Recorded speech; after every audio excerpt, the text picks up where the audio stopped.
Dear friends, എല്ലാവർക്കും PSC പ്രിസത്തിലേക്ക് സ്വാഗതം. ഇന്ന് നമ്മൾ 8ാം ക്ലാസ്സിലെ SCERT ന്യൂ സിലബസ് പ്രകാരമുള്ള ബേസിക് സയൻസിലെ രണ്ടാമത്തെ ചാപ്റ്ററാണ് പഠിക്കാൻ പോകുന്നത്. അപ്പോൾ നമ്മുടെ ചാപ്റ്ററിൻ്റെ പേര് ചലനവും ബലവും എന്നതാണ്. അപ്പോൾ നമ്മുടെ ഇതിനു മുമ്പുള്ള ക്ലാസ്സുകൾ കാണാത്തവരാരെങ്കിലും ഉണ്ടെങ്കിൽ, പുതിയ വ്യൂവേഴ്സ് ആണെങ്കിൽ ഒന്ന് സബ്സ്ക്രൈബ് ചെയ്ത് കാണുക. അതുപോലെ തന്നെ ആ തൊട്ടടുത്തുള്ള ബെൽ ബട്ടൺ കൂടി എനേബിൾ ചെയ്താൽ നമ്മളിടുന്ന വീഡിയോസ് അപ്പോൾ തന്നെ നോട്ടിഫിക്കേഷനായിട്ട് നിങ്ങൾക്ക് ലഭിക്കുന്നതായിരിക്കും. അപ്പോൾ നമുക്ക് ക്ലാസ്സിലേക്ക് കടക്കാം. നമ്മളിവിടെ ചലനവും ബലവും എന്ന് പറയുന്ന ഒരു ചാപ്റ്ററാണ് ഇന്ന് പഠിക്കാൻ പോകുന്നത്. അപ്പോൾ ഇവിടെ ഒരു ടീച്ചർ ക്ലാസ് എടുക്കുന്ന ഒരു ചിത്രമാണ് ഫസ്റ്റ് തന്നെ തന്നിരിക്കുന്നത്. ഇനി നോക്കാം. ടീച്ചർ, നിങ്ങൾ ക്ലാസ് തുടങ്ങുമ്പോഴത്തെ സ്ഥാനത്ത് തന്നെയാണോ ഇപ്പോഴും ഇരിക്കുന്നത്? അപ്പോൾ ടീച്ചർ കുട്ടികളോട് ചോദിക്കുന്ന ചോദ്യം, കുട്ടികൾ, അതേ ടീച്ചർ, ഞങ്ങൾ സ്ഥലം മാറിയിട്ടില്ല. ടീച്ചർ പറയുന്നു, എന്നാൽ നിങ്ങളുടെ സ്ഥാനം മാറിയിരിക്കുന്നു. കുട്ടികളുടെ സ്ഥാനം മാറിയിരിക്കുന്നുവെന്ന് ടീച്ചർ പറയാൻ കാരണം എന്തായിരിക്കും? അപ്പോൾ എന്താണ് കാരണം എന്നാണ് നമ്മൾ കണ്ടെത്തേണ്ടത്. അപ്പോൾ എന്താ, നിത്യജീവിതത്തിൽ നാം എപ്പോഴും എന്തെങ്കിലുമൊക്കെ പ്രവർത്തനങ്ങളിൽ ഏർപ്പെട്ടുകൊണ്ടിരിക്കുമല്ലോ. ഓടുക, കളിക്കുക, നടക്കുക തുടങ്ങിയ സന്ദർഭങ്ങളിലെല്ലാം നാം ചലിക്കുകയാണ്. അപ്പോൾ അതൊക്കെ നമുക്കറിയാം അല്ലേ? നമ്മൾ നിത്യജീവിതത്തിൽ എന്തെല്ലാം കാര്യങ്ങൾ ചെയ്യുന്നുണ്ട്. നമ്മൾ ഓടാറുണ്ട്, കളിക്കാറുണ്ട്, നടക്കാറുണ്ട്, ചാടാറുണ്ട്. ഈ സന്ദർഭങ്ങളിലെല്ലാം നമ്മൾ എന്ത് ചെയ്തുകൊണ്ടിരിക്കുകയാണ്? നമ്മൾ ചലിക്കുകയാണ്. പക്ഷി പറക്കുന്നത്, അതുപോലെ കാർ ഓടുന്നത്, മരത്തിലെ ഇലകൾ കാറ്റിലാടുന്നത്, ഇവയെല്ലാം ചലനത്തിൻ്റെ വ്യത്യസ്ത രൂപങ്ങളാണ്. ചിലപ്പോൾ ഇങ്ങനെ തന്നിട്ട് ചോദിക്കാം, ഇതിൽ ചലനത്തിൻ്റെ വ്യത്യസ്ത രൂപങ്ങളിൽ ഉൾപ്പെടാത്തത് ഏത്, ഉൾപ്പെടുന്നത് ഏത്, എങ്ങനെയൊക്കെ നമുക്ക് ചോദിക്കാം. അപ്പോൾ പക്ഷി പറക്കുന്നത്, കാർ ഓടുന്നത്, മരത്തിലെ ഇലകൾ കാറ്റിലാടുന്നത്, ഇതൊക്കെ എന്താണ്?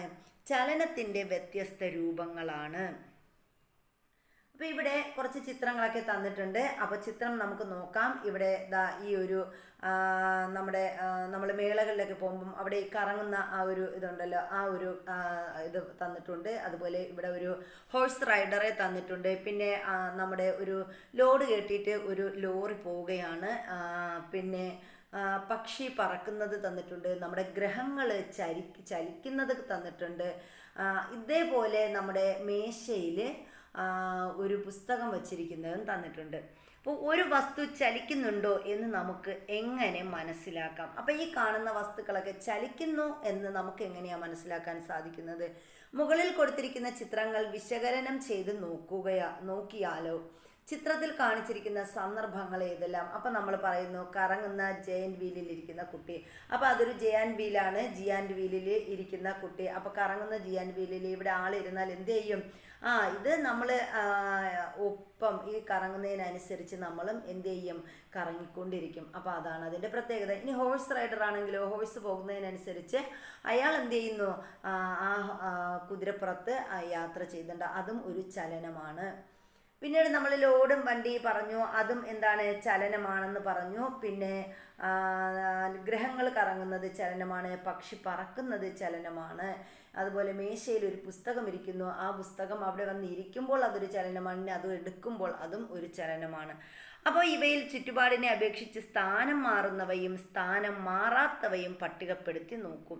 അപ്പോൾ ഈ ചുറ്റുപാടിനെ അപേക്ഷിച്ച് സ്ഥാനം മാറുന്നവയും ഉണ്ട്, ഇതിൽ മാറാത്തവയും ഉണ്ട്. അപ്പോൾ ഇതിൽ ചുറ്റുപാടിനെ അപേക്ഷിച്ച് സ്ഥാനം മാറുന്നവയാണ് നമ്മൾ ഈ പറഞ്ഞ എന്തൊക്കെയാണ്? ഗ്രഹങ്ങൾ, പക്ഷി പറക്കുന്നത്, ജിയാൻറ്റ് വീല് കറങ്ങുന്നത്, ഹോഴ്സ് റൈഡർ, ലോറി പോകുന്നത്. ഇനി ചുറ്റുപാടിനെ അപേക്ഷിച്ച് സ്ഥാനം മാറാത്തതാണ് ആ മേശയിലിരിക്കുന്ന പുസ്തകം എന്ന് പറയുന്നത്. ചുറ്റുപാടിനെ അപേക്ഷിച്ച് സ്ഥാനം മാറുന്നവ ചലനാവസ്ഥയിലും സ്ഥാനം മാറാത്തവ നിശ്ചലാവസ്ഥയിലുമായിട്ടാണല്ലോ പരിഗണിക്കാറുള്ളത്. അപ്പോൾ ചുറ്റുപാടും ഇരിക്കുന്ന ഇത് നമ്മൾ കണ്ടു. അതിൽ സ്ഥാനം മാറാതിരിക്കുന്നത്, നമ്മളൊരു സ്ഥലത്ത് കൊണ്ടുവച്ചാൽ അവിടെ തന്നെ ഇരിക്കുന്നത്, നമ്മൾ എടുത്തു മാറ്റിയാലേ മാറത്തുള്ളൂ. അങ്ങനെയുള്ളതാണ് ആ മേശയും ആ മേശയിലിരിക്കുന്ന പുസ്തകവും. കറങ്ങുന്ന ജയൻറ്റ് വീലിൽ ഇരിക്കുന്ന ഒരു കുട്ടി തൊട്ടടുത്തിരിക്കുന്ന കുട്ടിയെ അപേക്ഷിച്ച് ചലനാവസ്ഥയിലാണോ? അപ്പോൾ കറങ്ങുന്ന ജിയാൻറ്റ് വീലിലായതുകൊണ്ട് ആ കുട്ടി എന്തിലാണ്? ചലനാവസ്ഥയിൽ ആണ് ഇരിക്കുന്നത്. എന്നാൽ തറയിൽ നിൽക്കുന്ന ഒരാളെ അപേക്ഷിച്ചോ? അപ്പോൾ തറയിൽ നിൽക്കുന്ന ഒരാളെ അപേക്ഷിച്ചാണെങ്കിൽ ആ കുട്ടി എന്താണ്? ചലനാവസ്ഥയിലാണ്. ഇനി തൊട്ടടുത്തിരിക്കുന്ന കുട്ടിയെ അപേക്ഷിച്ചാണെങ്കിൽ ആ കുട്ടി എന്താണ്? അവിടെയും എന്താണ് തൊട്ടടുത്തുള്ള കുട്ടിയും ഇതേപോലെയല്ലേ കറങ്ങുന്ന ഇതാവുമ്പം അവിടെയും ചലനാവസ്ഥയാണ് വരുന്നത്. മുകളിലുള്ള സന്ദർഭങ്ങളെ പട്ടികയിലാക്കിയിരിക്കുന്നത് ശ്രദ്ധിക്കൂ. ഉചിതമായ കോളത്തിൽ ടിക്ക് മാർക്ക് നൽകി പട്ടിക പൂർത്തിയാക്കാൻ പറഞ്ഞിട്ടുണ്ട്. അപ്പോൾ ഇവിടെ നമുക്ക് നോക്കാം. സന്ദർഭം തന്നിട്ടുണ്ട്, അടിസ്ഥാനമാക്കുന്ന വസ്തു തന്നിട്ടുണ്ട്. അപ്പോൾ കറങ്ങുന്ന ജയന്റ് വീലിലെ കുട്ടി തൊട്ടടുത്തിരിക്കുന്ന കുട്ടിയെ അപേക്ഷിച്ച് എന്താണ് ആ കുട്ടി എങ്ങനെയാണ്? ചലനാവസ്ഥയിലാണ്. ഇനി തറയിൽ നിൽക്കുന്നയാളെ അപേക്ഷിച്ച് ആ കുട്ടി ചലനാവസ്ഥയിലാണ്. തറയിൽ നിൽക്കുന്ന ആളാണെങ്കിൽ എന്താണ്? നിശ്ചലാവസ്ഥയിലാണ്. തറയിൽ നിൽക്കുന്ന ഒരാൾ അവിടെ നിൽക്കുകയാണ് അല്ലേ, ഈ കുട്ടി കറങ്ങുകയാണ്, അപ്പം അവിടെ ചലനാവസ്ഥയാണ് വരുന്നത്. കുട്ടിക്ക് ആളിനാണെങ്കിലോ നിശ്ചലാവസ്ഥയാണ് വരുന്നത്. കുതിര സവാരി ചെയ്യുന്ന ആള്, കുതിരയെ അപേക്ഷിച്ച് കുതിര സവാരി ചെയ്യുന്ന ആള് നിശ്ചലാവസ്ഥയിലാണ്. അപ്പം കുതിരയെ വെച്ച് നമ്മൾ നോക്കുകയാണെങ്കിൽ കുതിര എന്താണ്? സവാരി ചെയ്യുന്ന ആള് നിശ്ചലാവസ്ഥയിലും കുതിര ചലനാവസ്ഥയിലുമാണ്. ഇനി തറയെ അപേക്ഷിച്ച് നോക്കുകയാണെങ്കിൽ ഈ കുതിര സവാരി ചെയ്യുന്ന ആളും അതുപോലെ നമ്മുടെ കുതിരയും എന്താണ്? ചലനാവസ്ഥയിലാണ്. പറക്കുന്ന കിളിയുടെ കൊക്കിലെ മരച്ചില്ല. അപ്പം പറക്കുന്ന കിളിയെ അപേക്ഷിച്ച് കൊക്കിലെ മരച്ചില്ല നിശ്ചലാവസ്ഥയിലാണ്. എന്നാൽ തറയിൽ നിൽക്കുന്ന ആളെ അപേക്ഷിച്ച് മരച്ചില്ലയും കിളിയും എന്താണ്? ചലനാവസ്ഥയിലാണെന്ന് നമുക്ക് പറയാം. അപ്പം അങ്ങനെ പറയുമ്പോൾ നമുക്ക് പറയാം, കറങ്ങുന്ന ജയന്റ് വീലിൽ നോക്കുകയാണെങ്കിൽ തൊട്ടടുത്തിരിക്കുന്ന കുട്ടി എന്താണ്? കുട്ടി ആ കറങ്ങുന്ന കുട്ടി അത് എന്താണ്? നിശ്ചലാവസ്ഥയിലാണ്. പക്ഷെ തറയിൽ നിൽക്കുന്ന ആളെ അപേക്ഷിച്ച് ഇവർ രണ്ടുപേരും എന്താണ്? ചലനാവസ്ഥയിലാണെന്ന് പറയാം. ഇനി സൗരയുധത്തിലെ ഭൂമി, സൂര്യനെ അപേക്ഷിച്ച് ഭൂമി എന്താണ്? ചലനാവസ്ഥയിലാണ്. എന്നാൽ ചന്ദ്രനെ അപേക്ഷിച്ച് നോക്കുകയാണെങ്കിൽ ഭൂമി എന്താണ്?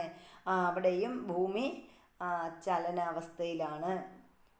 ഓടിക്കൊണ്ടിരിക്കുന്ന ലോറിയിലെ മരത്തടി, ലോറിയെ അപേക്ഷിച്ച് മരത്തടി നിശ്ചലാവസ്ഥയിലും ഇരുഭാഗത്തുമുള്ള മരങ്ങളെ അപേക്ഷിച്ച് ലോറി എന്ന് പറയുന്നത് എന്താണ്? ചലനാവസ്ഥയിലുമാണ്.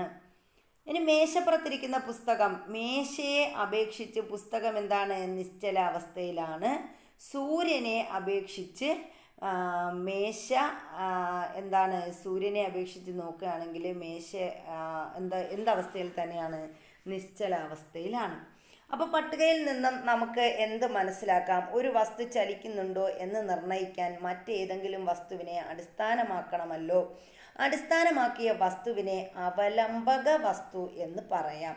അപ്പം നമ്മൾ പട്ടികയിൽ നിന്ന് മനസ്സിലാക്കിയ കാര്യം എന്താണ്? ഒരു വസ്തു ചലിക്കുന്നുണ്ടോ എന്ന് നിർണ്ണയിക്കാൻ നമ്മൾ മറ്റൊരു വസ്തുവിനെ അടിസ്ഥാനമാക്കുന്നു. അപ്പോൾ ലോറി ചലിക്കുന്നുണ്ടോ എന്ന് മനസ്സിലാക്കാൻ നമ്മൾ തറയിൽ നിൽക്കുന്ന ആളിനെയോ അല്ലെങ്കിൽ അവിടെ നിൽക്കുന്ന മരത്തെയോ അടിസ്ഥാനപ്പെടുത്തുന്നു. അപ്പോൾ അങ്ങനെയുള്ള ആ അടിസ്ഥാനമാക്കിയ വസ്തുവിനെ നമ്മൾ എന്തെന്ന് പറയുന്നു? അവലംബക വസ്തു എന്ന് പറയുന്നു. അപ്പോൾ അടിസ്ഥാനപ്പെടുത്തിയ വസ്തുവിനെ നമുക്ക് എന്തെന്ന് പറയാം?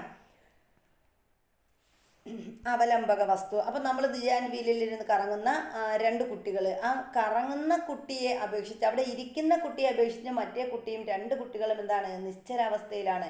പക്ഷെ തറയിൽ നിൽക്കുന്ന ഒരാളിനെ അപേക്ഷിച്ച് ഈ രണ്ട് കുട്ടികളും എന്തവസ്ഥയിലാണ്?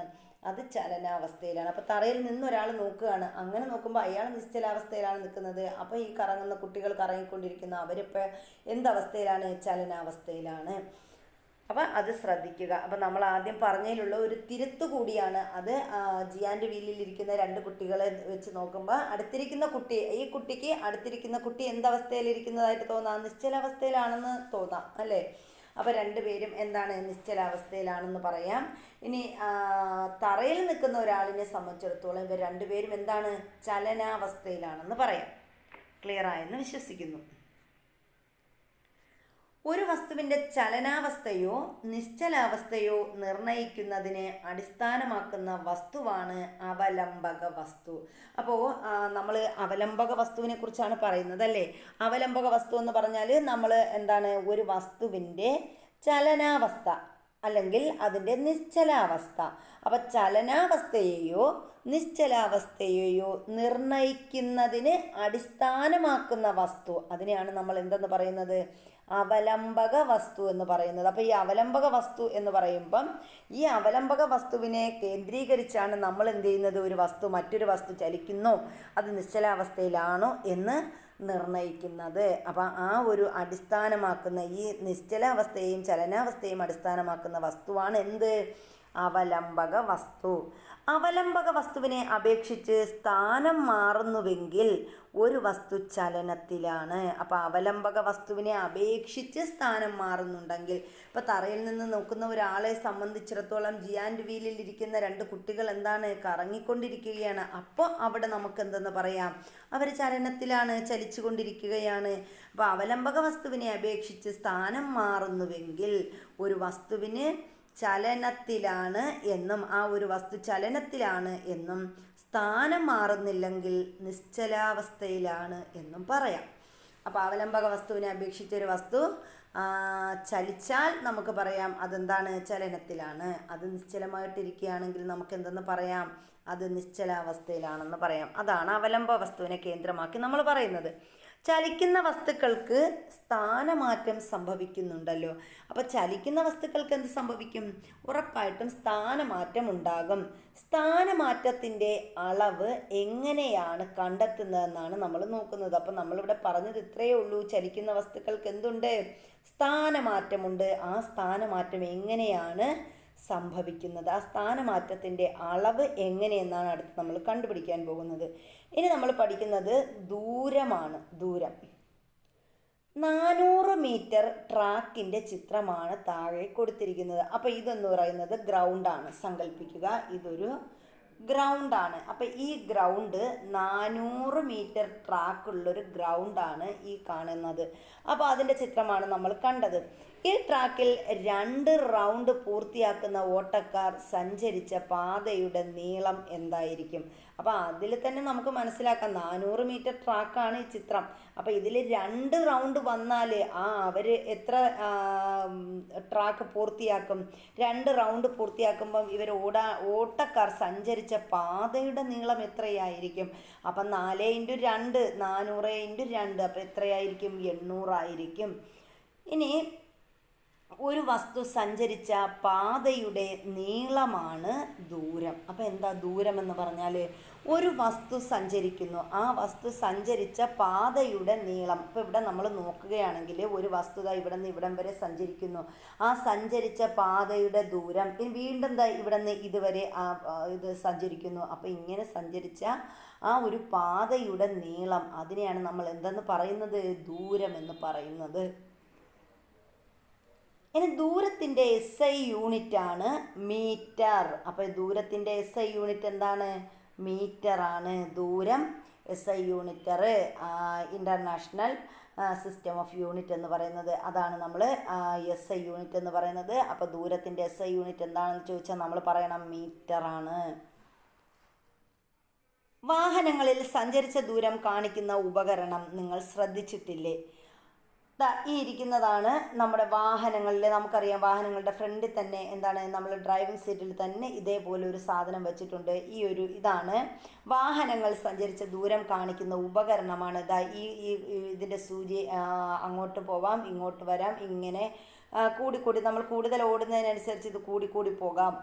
അപ്പോൾ ഈ ഒരു ഉപകരണത്തിന് പറയുന്ന പേരാണ് ഓഡോമീറ്റർ. ഓഡോമീറ്ററിൽ സഞ്ചരിച്ച ദൂരം കിലോമീറ്ററിൽ ആണല്ലോ രേഖപ്പെടുത്തിയിരിക്കുന്നത്. അപ്പോൾ ഈ ഓഡോമീറ്ററിൽ നമ്മൾ സഞ്ചരിച്ച ദൂരം രേഖപ്പെടുത്തിയിരിക്കുന്നത് എങ്ങനെയാണ്? 120 കിലോമീറ്റർ, 120 കിലോമീറ്റർ, 100 കിലോമീറ്റർ, ഇങ്ങനെ ഓഡോമീറ്ററിൽ എന്ത് ചെയ്യുകയാണ് ചെയ്യുന്നത്? നമ്മൾ സഞ്ചരിച്ച ദൂരം കിലോമീറ്ററിൽ പറയുകയാണ് ചെയ്യുന്നത്. 1 കിലോമീറ്റർ എന്ന് പറയുന്നത് 1000 മീറ്റർ ആണെന്ന് അറിയാമല്ലോ. അപ്പോൾ നമ്മൾ കഴിഞ്ഞ ക്ലാസ്സിൽ കുറേ പഠിച്ചിട്ടുണ്ടായിരുന്നു. 1 കിലോമീറ്റർ എത്ര മീറ്ററാണ്, 1 മീറ്റർ എത്ര സെൻറ്റിമീറ്റർ ആണെന്നൊക്കെ നമ്മൾ കഴിഞ്ഞ ക്ലാസ്സിൽ പഠിച്ചിട്ടുണ്ട്. അപ്പം നമ്മുടെ ആ ക്ലാസ് കാണാത്തവരുണ്ടെങ്കിൽ അത് കണ്ടിട്ട് ഈ ക്ലാസ് വന്ന് കാണുക. അപ്പോൾ നിങ്ങൾക്ക് കുറച്ചുകൂടി എളുപ്പമായിരിക്കും ഇത് പഠിക്കാനായി. അപ്പോൾ 1 കിലോമീറ്റർ എന്ന് പറയുന്നത് എത്ര മീറ്റർ? 1000 മീറ്റർ ആണെന്ന് അറിയാമല്ലോ. നിങ്ങൾക്ക് പരിചിതമായ ഒരു വാഹനം ഇതുവരെ സഞ്ചരിച്ച ദൂരം ഓഡോമീറ്റർ നോക്കി കണ്ടെത്തൂ. അപ്പോൾ നമ്മൾ വാഹനങ്ങളുടെ ദൂരം അളക്കാൻ ഉപയോഗിക്കുന്ന ഉപകരണം ഏതാണെന്ന് ചോദിച്ചാൽ നമുക്ക് പറയാം അത് ഏതാണ്? അതാണ് ഓഡോമീറ്റർ. ഒരു ട്രെയിൻ എ മുതൽ എഫ് വരെ സഞ്ചരിക്കുന്ന റെയിൽപാതയാണ് ചിത്രത്തിൽ കാണിച്ചിരിക്കുന്നത്. അപ്പോൾ ഇവിടെ ഒരു ചിത്രത്തിൽ എന്താണ്, ഒരു റെയിൽപാത തന്നിട്ടുണ്ട്. ആ റെയിൽപാത വെച്ചിട്ട് ഈ കാണിച്ചിരിക്കുന്നതാണ് നമ്മുടെ റെയിൽപാത എന്ന് പറയുന്നത്. അപ്പോൾ ഈ ട്രെയിൻ എ മുതൽ എഫ് വരെ സഞ്ചരിച്ച റെയിൽപാതയാണ് ചിത്രത്തിൽ കാണിച്ചിരിക്കുന്നത്. ഓരോ സ്ഥലത്തെത്തുമ്പോഴും ട്രെയിൻ സഞ്ചരിച്ച ദൂരം പട്ടികപ്പെടുത്തി നോക്കൂ. അപ്പോൾ ഇവിടെ ഓരോ സ്ഥലത്തും തന്നിട്ടുണ്ട്. എന്താ പറയുന്നത്, ഓരോ സ്ഥലത്തെത്തുമ്പോഴും ട്രെയിൻ സഞ്ചരിച്ച ദൂരം പട്ടികപ്പെടുത്താൻ പറഞ്ഞിട്ടുണ്ട്. ഇവിടെ എയിൽ നിന്ന് ബിയിലെത്തുമ്പോൾ 60 കിലോമീറ്റർ, ബിയിൽ നിന്ന് സിയിലാവുമ്പോൾ 110 ആകുന്നു. അപ്പോൾ 60ഉം 110ഉം തമ്മിലുള്ള വ്യത്യാസം നമ്മൾ നോക്കി. അങ്ങനെ നമുക്ക് ഓരോ സ്ഥാനത്തെത്തുമ്പോഴും അതിൻ്റെ സഞ്ചരിച്ച ദൂരം നമുക്ക് കണക്കാക്കാൻ സാധിക്കും. അപ്പോൾ സ്ഥാനം എയിലായിരിക്കുമ്പോൾ സഞ്ചരിച്ച ദൂരം ഇവിടെ എയിലാകുമ്പോൾ എത്രയാണ്? 0 മീറ്റർ മാത്രമേ, 0 കിലോമീറ്റർ ആണ്. 1 കിലോമീറ്റർ അതിൽ തുടങ്ങുന്നതേ ഉള്ളൂ 0 കിലോമീറ്റർ. അപ്പോൾ നമുക്ക് പറയാം 0 കിലോമീറ്റർ. ഇനി ബിയിലെത്തുമ്പോഴാണെങ്കിലോ 60 കിലോമീറ്റർ. ഇനി 60 കിലോമീറ്റർ. ഇനി അടുത്ത് സിയിലെത്തുമ്പോഴാണെങ്കിലോ 60ഉം 110ഉം കൂടി നമുക്ക് പറയാം 50 കിലോമീറ്റർ ആണെന്ന് പറയാം. അതിന് അതുപോലെ ഡിയിലെത്തുമ്പോൾ 40 കിലോമീറ്റർ ആണ്, 40 കിലോമീറ്റർ. പിന്നെയോ ഇയിലെത്തുമ്പോൾ നമുക്ക് 100 കിലോമീറ്റർ. ഇങ്ങനെ നമുക്ക് എന്ത് ചെയ്യാൻ പറ്റും? ഇതിനെ അളവ് നോക്കാൻ അറിയാൻ പറ്റും.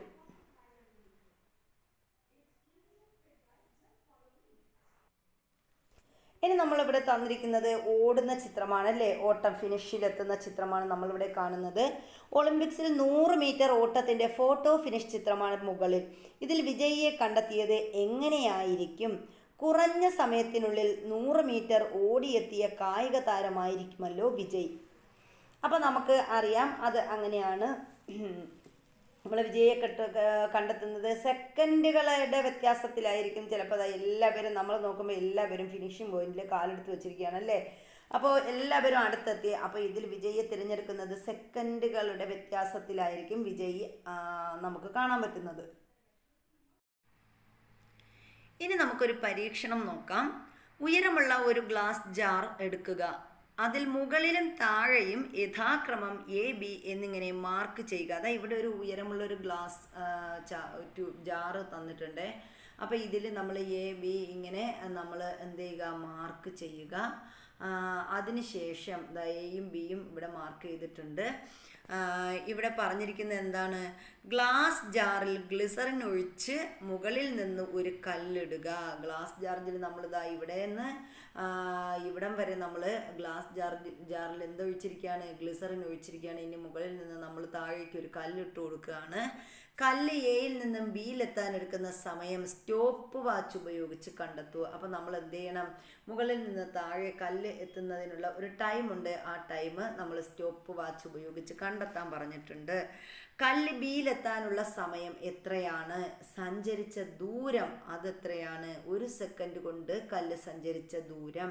അപ്പോൾ ഇതാണ് നമ്മൾ കണ്ടെത്തേണ്ടത്. അപ്പോൾ ഇത് പരീക്ഷണം നടത്തിയാൽ മാത്രമേ നമുക്ക് അതിൻ്റെ ആൻസറിലെത്താൻ പറ്റത്തുള്ളൂ. യൂണിറ്റ് സമയത്തിൽ വസ്തു സഞ്ചരിച്ച ദൂരമാണ് വേഗം. അപ്പോൾ വേഗം എന്താണ്? യൂണിറ്റ് സമയത്തിൽ വസ്തു സഞ്ചരിച്ച ദൂരത്തെയാണ് നമ്മൾ വേഗം എന്ന് പറയുന്നത്. വേഗത്തിൻ്റെ SI unit metre per second ആണ്. അപ്പോൾ വേഗത്തിൻ്റെ SI യൂണിറ്റ് എന്താണ്? വേഗത്തിൻ്റെ SI യൂണിറ്റ് ആണ് മീറ്റർ പെർ സെക്കൻഡ്. എന്താണ് വേഗമെന്ന് നമ്മൾ പറഞ്ഞു. യൂണിറ്റ് സമയത്തിൽ വസ്തു സഞ്ചരിച്ച ദൂരമാണ് വേഗം. വേഗത്തിൻ്റെ SI unit metre per second ആണ്. വേഗത്തിൻ്റെ SI unit metre per second ആണെങ്കിലും വാഹനങ്ങളുടെ വേഗം സാധാരണയായി കിലോമീറ്റർ പെർ അവറിലാണ് നമ്മൾ പ്രസ്താവിക്കാറുള്ളത്. ഇത്ര കിലോമീറ്റർ, ഇത്ര മണിക്കൂർ കൊണ്ട് ഇത്ര കിലോമീറ്റർ സഞ്ചരിച്ചു, അങ്ങനെയാണ് നമ്മൾ വാഹനങ്ങളുടെ വേഗം പറയാറുള്ളത്. അപ്പോൾ വേഗത്തിൻ്റെ SI യൂണിറ്റ് എന്ന് പറയുന്നത് എന്താണ്? മീറ്റർ പെർ സെക്കൻഡ് ആണ്. വാഹനങ്ങളുടെ വേഗം സാധാരണയായി നമ്മൾ എന്തിലാണ് പ്രസ്താവിക്കുന്നത്? കിലോമീറ്റർ പെർ അവറിലാണ് നമ്മൾ പ്രസ്താവിക്കാറുള്ളത്. Kilometre per hour, kilometre per second എന്നിവ തമ്മിലുള്ള ബന്ധം നോക്കാൻ പറഞ്ഞിട്ടുണ്ട്. അപ്പോൾ ഇവിടെ എന്താണ്? കിലോമീറ്റർ പെർ അവർ അതുപോലെ മീറ്റർ പെർ സെക്കൻഡ് എന്നിവ തമ്മിലുള്ള ബന്ധം. ഇവിടെ 1 കിലോമീറ്റർ പെർ അവർ എന്ന് പറഞ്ഞാൽ നമ്മൾ എങ്ങനെ കണക്കാക്കും? 1 കിലോമീറ്റർ പെർ അവർ എന്ന് പറയുന്നത് 5 ഭാഗം എത്രയാണ്? 18 ആണ്. 5/18 മീറ്റർ പെർ സെക്കൻഡ് ആണ് എന്തെന്ന് പറയുന്നത്?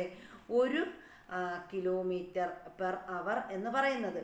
ഇതെങ്ങനെ കണ്ടെത്തിയെന്നാണ് അടുത്ത് വിശദീകരിക്കാമോ എന്ന് ചോദിച്ചിട്ടുണ്ട്.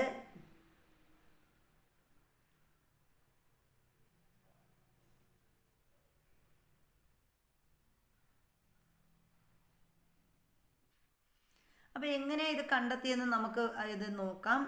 നമുക്കറിയാം 1 കിലോമീറ്റർ എന്ന് പറയുന്നത് 1000 മീറ്റർ ആണ് അല്ലേ? 1 കിലോമീറ്റർ 1000 മീറ്റർ ആണ്. ഇനി 1 മണിക്കൂർ എന്ന് പറയുന്നത് 60 മിനിറ്റ് ആണ്.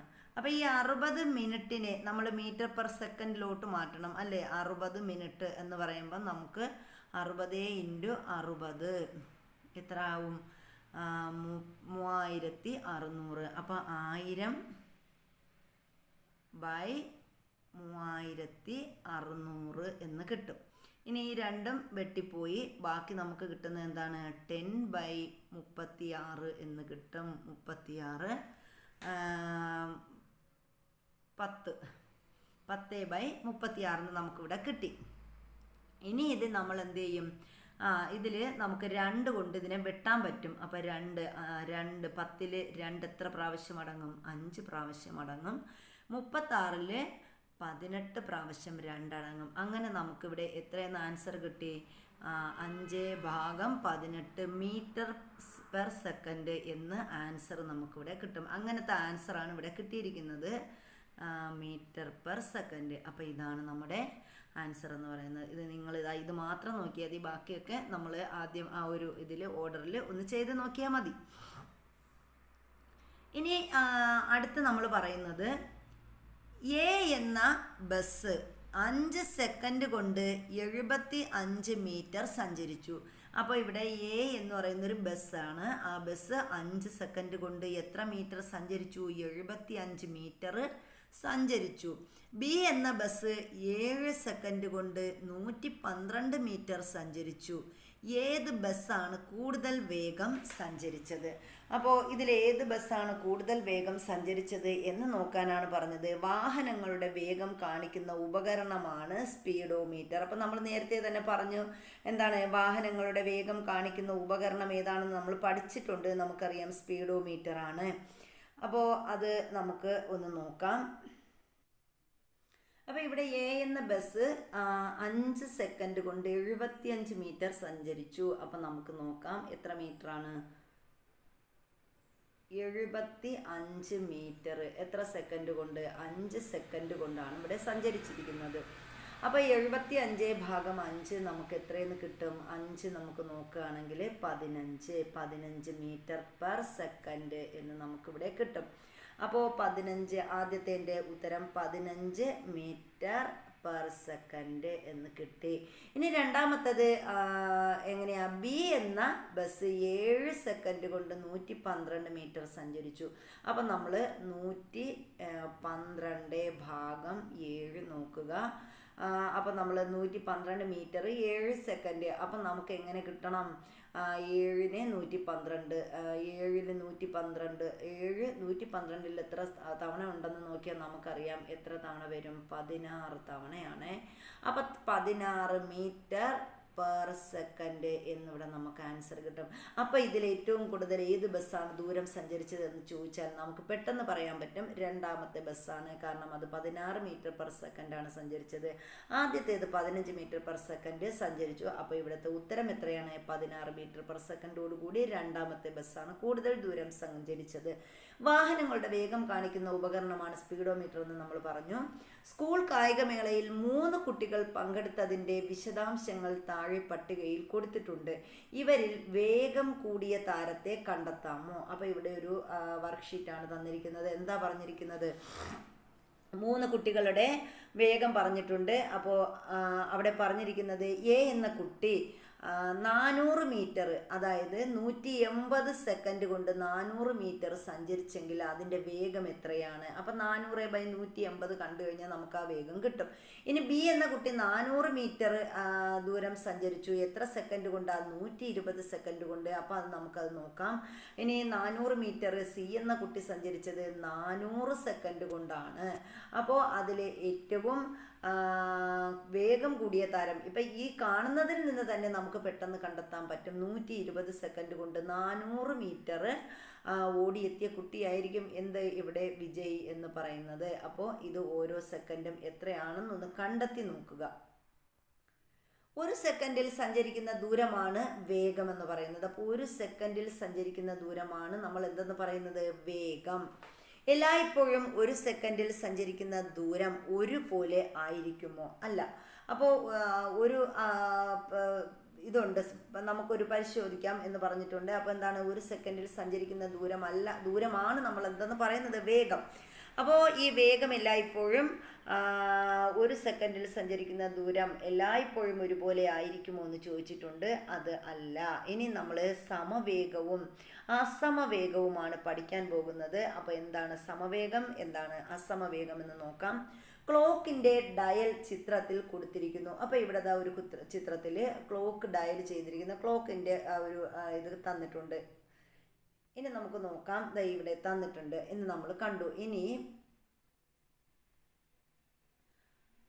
സെക്കൻഡ് സൂചിയുടെ അഗ്രത്തിൻ്റെ ചലനത്തെ അടിസ്ഥാനമാക്കി പട്ടിക പൂർത്തിയാക്കാൻ പറഞ്ഞിട്ടുണ്ട്. അപ്പോൾ ഇവിടെ സെക്കൻഡ് സൂചിയുടെ അഗ്രം, അപ്പോൾ അതിൻ്റെ ഒരു ചലനത്തിൻ്റെ അടിസ്ഥാനപ്പെടുത്തി നമ്മൾ എന്ത് ചെയ്യണം? ഒരു പട്ടിക തന്നിട്ടുണ്ട്, പട്ടിക പൂർത്തിയാക്കണം. വ്യത്യസ്ത ബിന്ദുക്കൾക്കിടയിലുള്ള ദൂരം ഒരു നൂല് കൊണ്ട് അളന്നെഴുതാമല്ലോ. അപ്പോൾ ഇവിടെ എന്താ പറഞ്ഞിരിക്കുന്നത്? ഇവിടെ ഒരു സെക്കൻഡ് സൂചി ഇവിടെ ഇവിടെ ഇതാണ് നമ്മുടെ സെക്കൻഡ് സൂചി എന്ന് പറയുന്നത്. ഈ റെഡാണ് സെക്കൻഡ് സൂചി. അവിടെ പി എന്ന് തന്നിട്ടുണ്ട്. അപ്പം ഇവിടെ ഇവ തമ്മിലുള്ള അകലം, അതായത് വ്യത്യസ്ത ബിന്ദുക്കൾക്കിടയിലുള്ള ദൂരം ഒരു നൂല് കൊണ്ട് നമ്മൾ അളന്നെഴുതണമെന്ന് പറഞ്ഞിട്ടുണ്ട്. അപ്പോൾ ഇവിടെ നോക്കാം. സ്ഥാനമാറ്റം, അതിൻ്റെ ദൂരം, സമയം ഇതൊക്കെ തന്നിട്ടുണ്ട്. അപ്പോൾ എയിൽ നിന്ന് സിയിലേക്ക്, അപ്പോൾ എയിൽ നിന്ന് സിയിലേക്ക് ആണെങ്കിൽ അതിൻ്റെ സ്ഥാനമാറ്റം എത്രയാണ്? എയിൽ നിന്ന് സിയിലേക്ക്. അപ്പോൾ ഇവിടെ ഇത് എ ആണ്, ഇത് സി ആണ്. അപ്പോൾ എയിൽ നിന്ന് സിയിലേക്ക് എത്രയാണ്? നമ്മൾ ഇവിടെ നിന്ന് ഇവിടം വരെ 5, ഇവിടെ നിന്ന് ഇവിടം വരെ 5, അങ്ങനെ 10. അപ്പോൾ നമ്മളിവിടെ സ്ഥാനമാറ്റം ഇവിടെ നമുക്ക് എത്ര എഴുതാൻ പറ്റും? അതിൻ്റെ സമയം തന്നിട്ടുണ്ട്. അത് ദൂരം എന്ന് പറയുന്നത് എയിൽ നിന്ന് സിയിലേക്കുള്ള ദൂരം എത്രയാണ്? എത്ര മീറ്റർ ആണെന്ന് പറഞ്ഞിട്ടുണ്ട്? 10 മീറ്റർ. അപ്പോൾ ഇവിടെ 10 മീറ്റർ ആയിട്ട് നമുക്ക് കണക്കാക്കാം. എന്നിട്ട് എന്ത് ചെയ്യാം? അതിൻ്റെ സമയം എത്രയാണ്? 10 സെക്കൻഡ് ആണെന്ന് പറഞ്ഞിട്ടുണ്ട്. ഇനി സിയിൽ നിന്ന് ഇയിലേക്കുള്ള ദൂരം,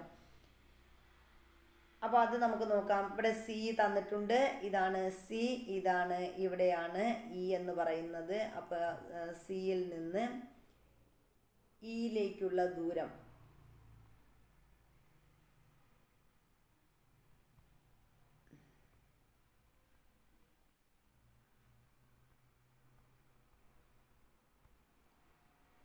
അപ്പോൾ സിയിൽ നിന്ന് ഇയിലേക്കുള്ള ദൂരവും ഇവിടെ പറഞ്ഞിട്ടുണ്ട്. എത്രയാണ്? അത് നമുക്ക് നോക്കാം. സിയിൽ നിന്ന് ഇയിലോട്ട് വരുമ്പോൾ, അപ്പോൾ ഇവിടെ സിയിൽ നിന്ന് ഇയിലോട്ട് വരുമ്പോൾ അവിടെയും എത്രയാ? 10 സെക്കൻഡാണ്, 10 മീറ്ററാണ് പറഞ്ഞിരിക്കുന്നത്. ഇനി അതുപോലെ ഇയിൽ നിന്ന് ജിയിലേക്ക് നോക്കാം. അവിടെയും ഈ ഒരേ അളവ് തന്നെയാണ്. അപ്പോൾ എത്രയാണ്? 10 മീറ്ററാണ്. അപ്പോൾ സ്ഥാനമാറ്റം, അതിൻ്റെ ദൂരം, എടുത്ത സമയം, എയിൽ നിന്ന് ഡിയിലേക്ക് എത്ര മീറ്റർ എടുത്തു, ഡിയിൽ നിന്ന് ജിയിലേക്ക് എത്ര മീറ്റർ എടുത്തു, ജിയിൽ നിന്ന് ജെയിലേക്ക് എത്ര മീറ്റർ എടുത്തു എന്നാണ് നമ്മൾ ഇവിടെ ചോദിച്ചിരിക്കുന്നത്. അപ്പോൾ ഓരോ 10 സെക്കൻഡിലും സഞ്ചരിച്ച ദൂരം എത്ര? ഓരോ 10 സെക്കൻഡിലും സഞ്ചരിച്ച ദൂരം എത്രയാണ്? ഇനി അടുത്ത ഒരു ടേബിളിൽ തന്നിരിക്കുന്നത് സ്ഥാനമാറ്റം. ഇവിടെ ദൂരം മീറ്ററിൽ നമ്മൾ കണക്കാക്കണം. എയിൽ നിന്ന് ഡിയിലേക്കുള്ള ദൂരമാണ് കണക്കാക്കേണ്ടത്. 15 സെക്കൻഡ് കൊണ്ടാണ് സഞ്ചരിച്ചിരിക്കുന്നത്, ആ സമയം തന്നിരിക്കുന്നത്. അപ്പോൾ എയിൽ നിന്ന് ഡിയിലേക്ക് നമുക്ക് നോക്കാം. എ ആണ്, ഇവിടെ എ ഉണ്ട്. എയിൽ നിന്ന് ഡിയിലേക്ക് വരുമ്പം നമുക്ക് ഇവിടെ 5, 10, 15 മീറ്റർ ആണെന്ന് കിട്ടും. ഇവിടുത്തെ ദൂരം നമുക്ക് ഓരോന്നിലും എത്രയാണ് വരുന്നത്? എയിൽ നിന്ന് ഡിയിലേക്ക് വരുമ്പോൾ ഇവിടെ 15, ഇവിടെ 10 മീറ്റർ വീതമായിരുന്നു നമ്മൾ കണ്ടെത്തിയത്, ഇവിടെ 15 മീറ്റർ വരും. അപ്പം നമുക്കിവിടെ എഴുതാം 15 മീറ്റർ ആണ്. 15 മീറ്റർ ദൂരമാണ് ഇവിടെ എയിൽ നിന്ന് ഡിയിലേക്കുള്ളത്. ഇനി അടുത്ത് ചോദിച്ചിരിക്കുന്നത് എന്താണ്? ഡിയിൽ നിന്ന് ജിയിലേക്ക് എത്ര മീറ്റർ ദൂരം സഞ്ചരിച്ചു? 15 സെക്കൻഡ് സമയമാണ് നമുക്ക് തന്നിരിക്കുന്നത്. അപ്പോൾ നമുക്ക് എത്രയാണെന്ന് നോക്കാം.